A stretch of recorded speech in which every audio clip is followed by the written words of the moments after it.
നമസ്കാരം, ഏവർക്കും study Nifty മലയാളത്തിന്റെ ഈവനിംഗ് പോഡ്കാസ്റ്റ് വീഡിയോയിലേക്ക് സ്വാഗതം. ഇന്ന് സെപ്റ്റംബർ 17 ബുധനാഴ്ചയാണ്. വീണ്ടും പോസിറ്റീവിൽ ക്ലോസ് ചെയ്ത് ഒരു വിപണിയായിരുന്നു നമുക്ക് ഇന്നും കാണാൻ സാധിച്ചത്. ഇതോടെ നിഫ്റ്റി 3 മാസത്തെ ഏറ്റവും ഉയർന്ന നിലയിൽ എത്തിയിരിക്കുന്നു. PSU ബാങ്കുകൾ തന്നെയാണ് ശക്തമായിട്ടുള്ള നേട്ടം കൈവരിച്ചത്. 2.5% മുകളിൽ ഉയർന്നു ക്ലോസ് ചെയ്തു. SBI, bank of Baroda, PNB എന്നിവയുടെ നേതൃത്വത്തിലാണ് നിഫ്റ്റി PSU നല്ല നേട്ടമുണ്ടാക്കിയത്. പ്രതിരോധ ഓഹരികൾ അവരുടെ നേട്ടം തുടരുകയാണ്. ബെൽ 2%-ലധികം നേട്ടമുണ്ടാക്കി. HAL, കൊച്ചിൻ ഷിപ്പ്യാർഡ് എന്നിവയും ശക്തമായിട്ടുള്ള പ്രകടനം തന്നെയാണ് ഇന്ന് കാഴ്ചവെച്ചത്. ഇനി നിഫ്റ്റി ഓട്ടോയും ശക്തമായിട്ടുള്ള പ്രകടനം തന്നെയാണ് നടത്തിയത്. 0.5% ഉയർന്നാണ് ഇന്ന് ക്ലോസ് ചെയ്തിട്ടുള്ളത്. ഉത്സവകാല ഡിമാൻഡിന്റെ ശുഭാപ്തി വിശ്വാസം തന്നെയാണ് മാരുതി സുസുക്കി, M&M എന്നിവ മികച്ച പ്രകടനം കാഴ്ചവെക്കാൻ ഇടയാക്കിയത്. ഇനി ഇടിവുണ്ടാക്കിയ പ്രധാനപ്പെട്ട കമ്പനികൾ നോക്കുകയാണെങ്കിൽ ITC ഏകദേശം 1%-അടുത്ത് ഇടിഞ്ഞു. ബജാജ് ഫിൻസർവും 1%-അടുത്ത് ഇടിഞ്ഞു. സെക്ടറുകളിൽ FMCG നഷ്ടത്തിലാണ് ക്ലോസ് ചെയ്തിട്ടുള്ളത്. ഇനി ഇന്ന് നല്ല മൂവ്മെന്റ് ഉണ്ടാക്കിയ സ്റ്റോക്കുകൾ നോക്കുകയാണെങ്കിൽ ആദ്യം MCX. ബാങ്കുകളുടെയും പെൻഷൻ ഫണ്ടുകളുടെയും കമോഡിറ്റി ട്രേഡിംഗിൽ പങ്കെടുക്കാൻ സെബി പരിഗണിക്കുന്നുണ്ടെന്ന വാർത്തയെ തുടർന്ന് 4% നേട്ടമാണ് MCX ഉണ്ടാക്കിയത്. മറ്റൊരു സ്റ്റോക്ക് വേദാന്തയായിരുന്നു.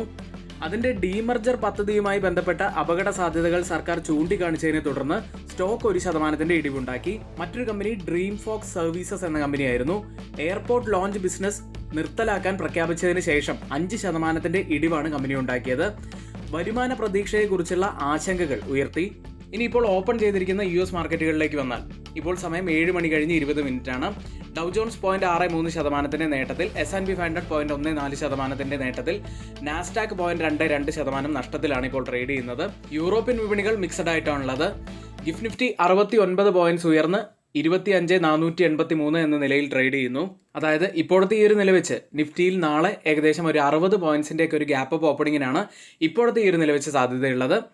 ഇനി രാത്രി ഒരുപാട് സമയമുണ്ട്. അതിനുശേഷമൊക്കെ ഗിഫ്റ്റ് നിഫ്റ്റിയുടെ വാല്യൂസിൽ മാറ്റം വരാം. നാളെ രാവിലത്തെ പ്രീ മാർക്കറ്റ് വീഡിയോ എല്ലാവരും കാണാൻ ശ്രമിക്കുക. ഏറെക്കുറെ കൃത്യമായിട്ടുള്ള ഒരു ഓപ്പണിംഗ് നമുക്ക് ആ സമയത്ത് പറയാൻ കഴിയുന്നതാണ്. ഇനി ഫെസ്റ്റിവൽ സീസണോടനുബന്ധിച്ചിട്ടുള്ള ഒരു കിടിലൻ ഓഫർ നിങ്ങൾക്ക് മുന്നിൽ ഞങ്ങൾ നേരത്തെ പറഞ്ഞിട്ടുള്ളതാണ്. 55% ഡിസ്കൗണ്ടോടുകൂടി ഞങ്ങളുടെ പെയ്ഡ് എഡ്യൂക്കേഷൻ ടെലഗ്രാം ചാനലിൽ ജോയിൻ ചെയ്യാൻ ഇപ്പോഴിതാ വെറും 1,299 രൂപ മാത്രമാണ് ഫീസായിട്ട് വരുന്നത്. വളരെ പെട്ടെന്ന് തന്നെ ജോയിൻ ചെയ്യാൻ ശ്രമിക്കുക. ഇനി എല്ലാവർക്കും ഇഷ്ടപ്പെട്ടിട്ടുള്ള ആ ഒരു സെഗ്മെന്റിലേക്ക് വരാം. ഇന്ന് ബ്രേക്ക് ഔട്ട് തന്നിട്ടുള്ള 3 സ്റ്റോക്കുകളാണ് നമ്മളിവിടെ ഡിസ്കസ് ചെയ്യാൻ പോകുന്നത്.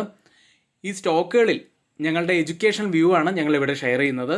ഒരിക്കലും അതൊരു റെക്കമെൻഡേഷൻ ഒന്നുമല്ല, സ്റ്റഡി പർപ്പസിന് വേണ്ടി മാത്രമാണ് ഷെയർ ചെയ്യുന്നത്. സ്റ്റോക്കുകളിലേക്ക് വരാം. ഒരു അസെൻഡിങ് ട്രയാങ്കിൾ പാറ്റേണിലുള്ള ഒരു സ്റ്റോക്കിനെ കുറിച്ചാണ് ആദ്യം ഡിസ്കസ് ചെയ്യുന്നത്. SRM കോൺട്രാക്ടേഴ്സ് ലിമിറ്റഡ് എന്ന കമ്പനിയാണ്. സ്റ്റോക്കിൽ ഒരു അസെൻഡിങ് ട്രയാങ്കിൾ പാറ്റേണിൽ നിന്നും ഒരു ബ്രേക്ക് ഔട്ടാണ് ഇപ്പോൾ ലഭിച്ചിരിക്കുന്നത്. ഇനി ഇപ്പോഴത്തെ ഈ ഒരു ഹൈ ബ്രേക്ക് ചെയ്യുകയാണെങ്കിൽ, അതായത് 559 ബ്രേക്ക് ചെയ്യുകയാണെങ്കിൽ നമുക്ക് ഫസ്റ്റ് ടാർഗറ്റായി കാണാൻ കഴിയുന്നത് 569 അതിനുശേഷം 599 വരെയും സ്റ്റോക്ക് പോകാനുള്ള സാധ്യതകളുണ്ട്. സ്റ്റോക്കിനെ കുറിച്ചുള്ള മറ്റു കാര്യങ്ങൾ പറയുകയാണെങ്കിൽ FIS അവരുടെ ഹോൾഡിങ്സ് ജൂൺ ക്വാർട്ടറിൽ വർദ്ധിപ്പിച്ചിട്ടുണ്ട്. 0.05%-ൽ നിന്ന് 0.17%-ആയിട്ടാണ് വർദ്ധിപ്പിച്ചിരിക്കുന്നത്. DIS പക്ഷേ അവരുടെ ഹോൾഡിംഗ് കുറച്ചിരിക്കുകയാണ്. ഇൻസ്റ്റിറ്റ്യൂഷൻസും അവരുടെ ഹോൾഡിംഗ് കുറച്ചിട്ടുണ്ട്. ഇനി പ്രൊമോട്ടേഴ്സും അവരുടെ ഹോൾഡിംഗ് 72.92%-ൽ നിന്ന് 72.48%-ആക്കി കുറച്ചിരിക്കുന്നു. കൂടാതെ പബ്ലിക് ഹോൾഡിങ്സിൽ ഒരു വർധനമാണ് വന്നിരിക്കുന്നത്. 17.74%-ൽ നിന്ന് 19.98%-ആയിട്ടാണ് വർദ്ധിപ്പിച്ചത്. മറ്റൊരു പാറ്റേണിനെ കുറിച്ച് ഡിസ്കസ് ചെയ്യാം. Descending channel pattern. ഇത്തരത്തിലുള്ള ഒരു പാറ്റേൺ വന്നിരിക്കുന്നത് ദീപക് ഫെർട്ടിലൈസേഴ്സ് എന്ന സ്റ്റോക്കിലാണ്. ഈ ഡിസെൻഡിങ് ചാനൽ പാറ്റേണിൽ നിന്നും ഒരു ബ്രേക്ക് ഔട്ട് ലഭിച്ചിട്ടുണ്ട്.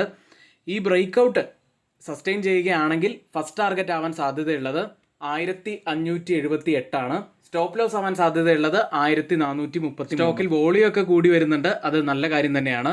ഏതായാലും സ്റ്റോക്ക് വരും ദിവസങ്ങളിൽ വാച്ച് ചെയ്യുന്നതിനായിട്ട് നമ്മുടെ വാച്ച് ലിസ്റ്റിൽ ആഡ് ചെയ്യാവുന്നതാണ്. മറ്റൊരു ബ്രേക്ക് ഔട്ട് തന്ന സ്റ്റോക്കാണ് അലൈഡ് ഡിജിറ്റൽ സർവീസസ് ലിമിറ്റഡ് എന്ന സ്റ്റോക്ക്. സ്റ്റോക്ക് ഇപ്പോൾ ട്രേഡ് ചെയ്യുന്നത് 200 എന്ന നിലയിൽ തന്നെയാണ്. സ്റ്റോക്ക് 210 മുകളിലായിട്ട് ഒരു ക്ലോസിംഗ് വെക്കുകയാണെങ്കിൽ നമുക്ക് 226 വരെ ഫോക്കസ് ചെയ്യാനുള്ള സാധ്യതകളുണ്ട്. സ്റ്റോക്ക് ഒരുപക്ഷെ ആ ലെവൽ വരെയൊക്കെ പോകാനുള്ള സാധ്യതകളുണ്ട്. സ്റ്റോപ്പ് ലോസ് ആവാൻ സാധ്യതയുള്ളത് 189. ഈ കമ്പനിയെ കുറിച്ചുള്ള ബാക്കിയുള്ള കാര്യങ്ങൾ ഒറ്റ നോട്ടത്തിൽ നോക്കുമ്പോൾ വലിയ ഒരു പെർഫോം ചെയ്യുന്ന കമ്പനിയായിട്ടൊന്നും നമുക്ക് കാണാൻ കഴിയുന്നില്ല. ഏതായാലും വാച്ച് ലിസ്റ്റിൽ ആഡ് ചെയ്യുക. കൂടുതലായിട്ട് ഈ സ്റ്റോക്കുകളെ കുറിച്ച് പഠിക്കാൻ ശ്രമിക്കുക. ഇത്തരത്തിലുള്ള ബ്രേക്ക് ഔട്ട് വരുന്ന സ്റ്റോക്കുകളെ കുറിച്ച് നമുക്ക് കൂടുതലായിട്ട് വരുന്ന ദിവസങ്ങളിൽ വീണ്ടും ഡിസ്കസ് ചെയ്യാം. ഇനി സ്റ്റുഡൻസിന് ആർക്കെങ്കിലും നമ്മുടെ എഡ്യൂക്കേഷണൽ പ്രോഗ്രാമിൽ ജോയിൻ ചെയ്യാൻ താല്പര്യമുണ്ടെങ്കിൽ തൊട്ടുമുകളിൽ നമ്മൾ ഇവിടെ ഒരു വാട്സപ്പ് നമ്പർ നൽകിയിട്ടുണ്ട്. ആ നമ്പറിൽ തന്നെ മെസ്സേജ് അയച്ച് നിങ്ങൾക്ക് ജോയിൻ ചെയ്യാവുന്നതാണ്. ഒരു മാസമാണ് കോഴ്സിൻ്റെ ഡ്യൂറേഷൻ വരുന്നത്. വീക്കിലി 2 മുതൽ 3 ക്ലാസ്സുകൾ വരെ ആയിരിക്കും ഉണ്ടായിരിക്കുക. അപ്പോൾ ആർക്കെങ്കിലും താല്പര്യമുണ്ടെങ്കിൽ തൊട്ടുമുകളിലെ നമ്പറിൽ ഇപ്പോൾ തന്നെ ഒന്ന് മെസ്സേജ് അയയ്ക്കുക. എങ്കിൽ നാളെ രാവിലത്തെ പ്രീ മാർക്കറ്റ് വീഡിയോയിൽ നമുക്ക് വീണ്ടും കാണാം. ഏവർക്കും നന്ദി.